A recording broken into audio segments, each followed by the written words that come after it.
Well, I am in the storefront that is across the street from my shop that I'm trying to prepare for a gift shop to open here before too long, I hope.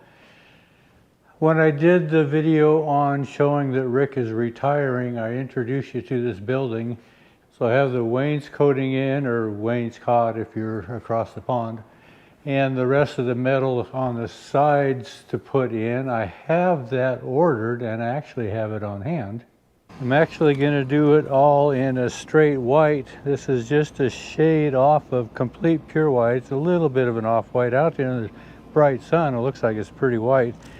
But I wanted those bright walls to reflect as much light as I can, because this is a pretty big room with 12-foot tall ceilings. And when we wired this was probably 12, 13, 14 years ago.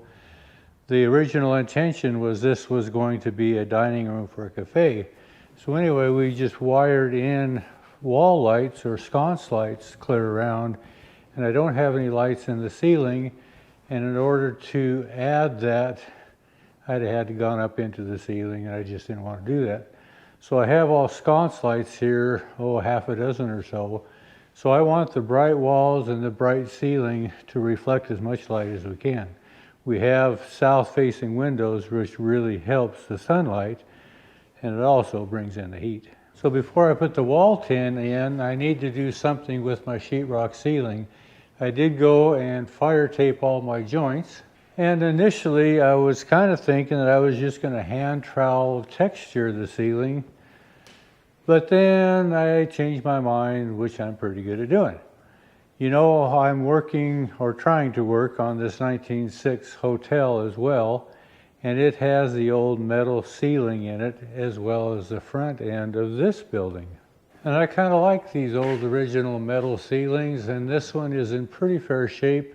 I have a few repairs that I need to do, but I'm going to leave this original ceiling as it is. So I started looking into replacement tiles, and you can still get the tin style, but there's a little less expensive style, and this is in PVC. So this is what I decided I would do. This is really flexible. I've never put this type of ceiling tile up before.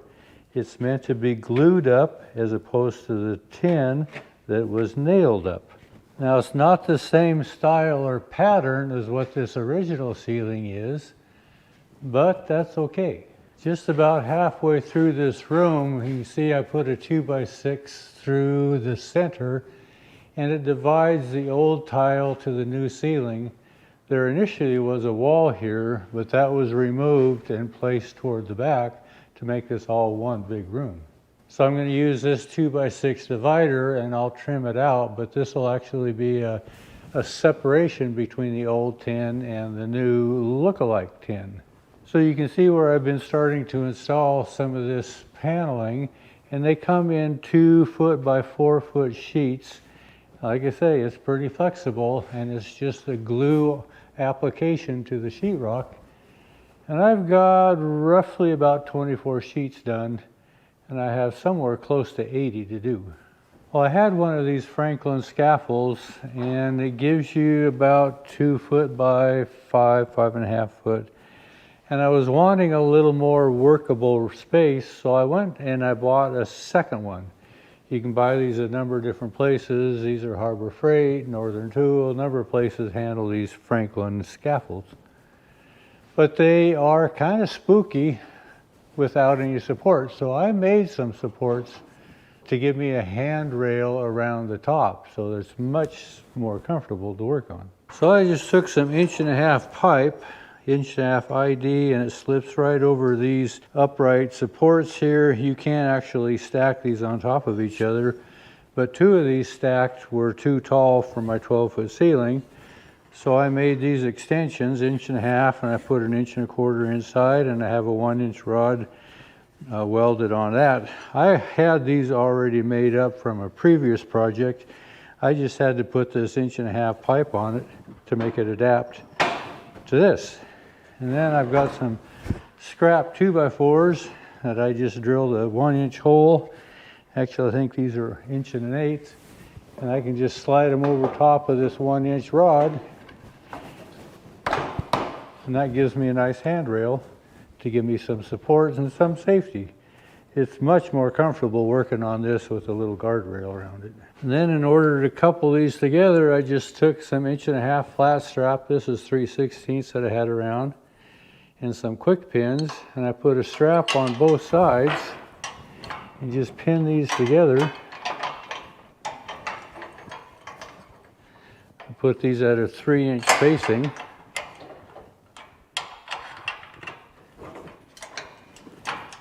Like so, just kind of quick pin them together, and it makes the two work together in unison.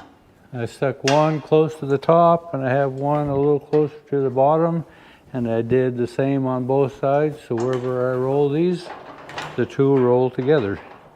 So it operates as one scaffolding, but now I have 5-foot square platform to work on, and a handrail, and with these 2x4s around the top, actually I have a little workbench that I can put my tools on. So it works pretty slick, pretty simple. All on rollers and moves pretty easy. So this is something that I had never done before. I'd heard about it and it kind of intrigued me. So this has been a new experiment for me, and many channels that I watched looking for pointers mentioned that it's a lot faster with two. And I can see where that is. It takes a fair amount of time to add the glue to the tile and then to fit it and put it in place. 2 people would actually be a little handier, but I do so many things by myself and I can get it to work like I've done with 24 of them so far. And to do this, I have used the sheetrock jack, and I use it as a table that I can lift up above my rail around my scaffolding. So my pallet of ceiling tiles just sits on top of the sheetrock, and I hoist it up to where I can get to it from the platform of the scaffolding. That way I don't have to just do this up and down, up and down, up and down. I have my work table right up there where I need it to be. So this is what I'm using for my adhesive, and I bought 12 of these initially, and I had no idea how much I was supposed to use, and actually when I talked to the folks that sold me this, they didn't know how much to use either, which seemed kind of odd. But they suggested using this style of a tube, and I said, well, how many do I need? I've got about just shy of 700 square feet and about 85 tiles. They sent me a few extra. I think I'm going to use actually probably about 80 here. I said, well, we really can't tell you because everybody puts a different amount of glue. Well, any ballpark? No, just read the tube. Well, now that I'm 24 tiles into this, I have used 6 of my tubes. So roughly 1 tube for every 4 tiles, and these are 2-foot by 4-foot tiles.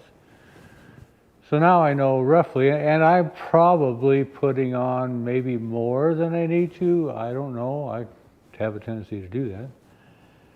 So I have a 15 more to do on this side, which I won't use up my 6 remaining. I'll probably have to go buy another 10 tubes anyway. But anyway, just a rule of thumb, the way I'm putting it on, and I'll show you how I do it, is roughly 4 tiles per 1 tube. Now I did make one end of my guardrail here short, so I have one area I can walk through, and the rest of it is protected all the way around. So I'm working with my hands overhead. I don't have to worry about stepping off the side of this. I've got kind of a little bumper there that tells me that's far enough from where I'm going, because all my focus is up, not down where my feet are. So this is a little closer view of how my ceiling is looking when I have these tiles installed.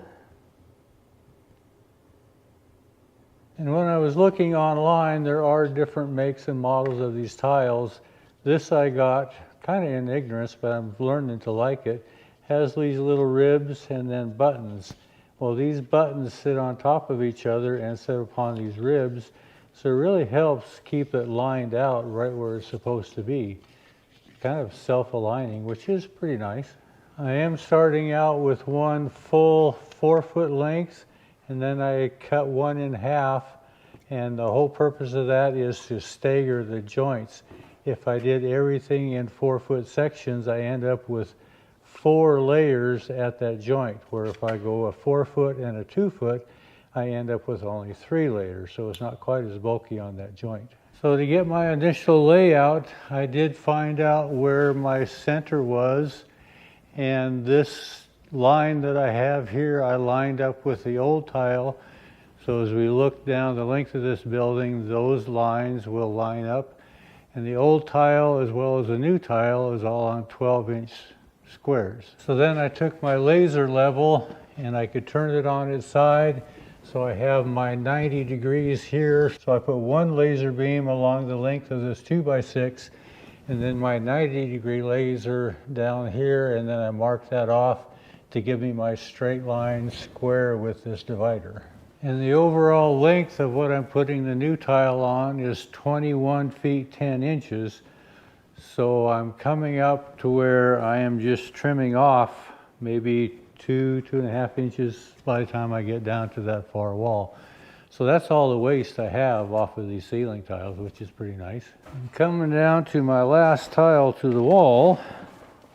These are 2-foot wide tiles, and I have about 23 inches to the wall. So that gives me an inch to trim off, and I think there might be about an inch variation in this wall from my center line that I laser marked in to here, so should make me pretty close with very little waste on the edge as well. So I'm coming with my glue right around the very edge. Then I put about an inch long strip of glue on these, because this section here will touch the ceiling. These imprinted flowers won't. And then in between these circles, there's this pattern here. Well, these 4 sections here, I also put just a spot of glue on, and do that with each intersection. And that's my glue pattern. So everything is within about 3 or 4 inches of having glue to it somewhere. And it makes a pretty stable adhesion to the ceiling, and I'm not finding that I have much sag or much flop in these at all, except that which is imprinted down, which is par for the course. But when I go to put this next sheet up, I line up this center pin here, and then as I swing it around, I'll catch these pins and line these up. So I have the center pin and these pins that are lined up. And then I can do a quick attach it to the ceiling, and it'll be somewhat movable yet. And I can do my final adjustment to get all these pins lined up correctly before I actually really seat this tile onto the ceiling. That seems to work so far. It's really floppy, and I'll show you here. As we come up, it's really loose and flopping. But I'll get it up to about like so.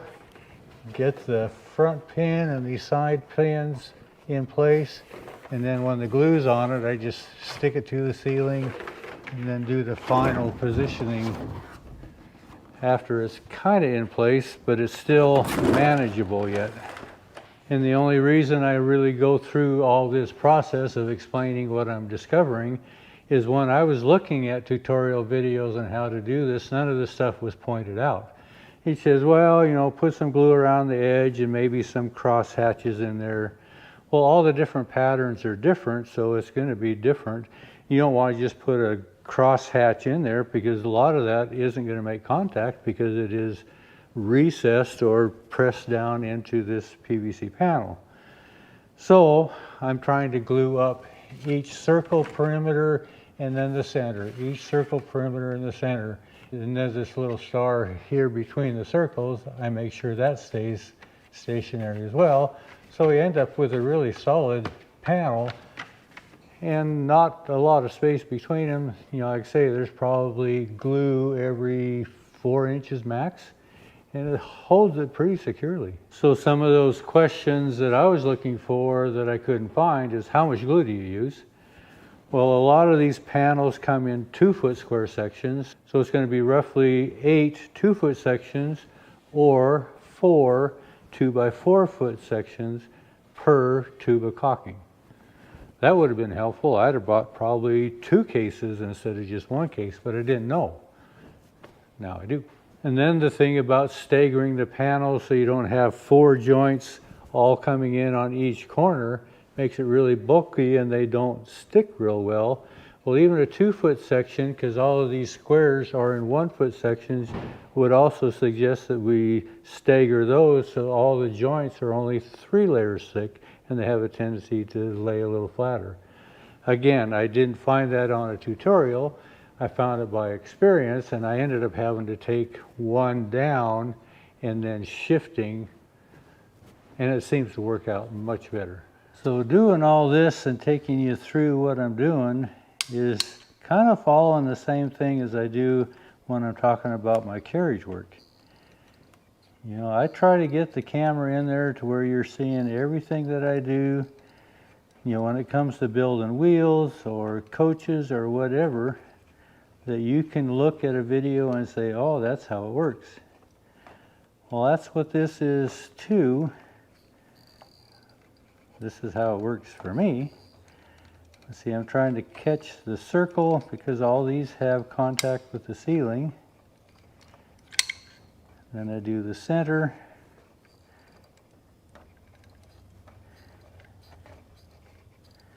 All these intersection spots. And then these 4 spots here also make contact with the ceiling. And I want those to be well glued and secured. One video I did watch says, you know, it doesn't necessarily mean that more glue is better. And I can kind of see that, but having it in the right spot is also just as crucial. I do put it on each side of the button. For whatever reason, that's just what I've decided to do.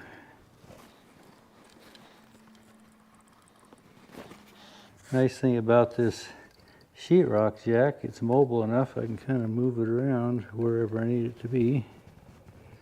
That's kind of my glue up pattern on this pattern of top. Double check, make sure I get everything. So hopefully this all shows up on how I do it. It's pretty floppy. Line up my center button. Work my sides into place. Somewhere in there. Do the initial tack. Then I can fine tune. That seems to be pretty close. Needs to come over just a hair. Right about there.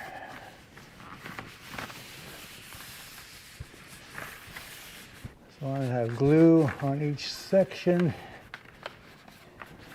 All these cross joints.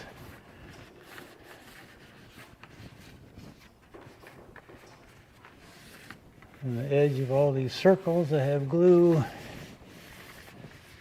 And then these patterns in between the circles, all those flat spots have glue on them around the outside perimeter. This is my joint. I just go around, work all those places in. So that gives me my initial over the whole pattern, and I'll do this 2 or 3 times as it kind of sets up. It is a quick setting glue.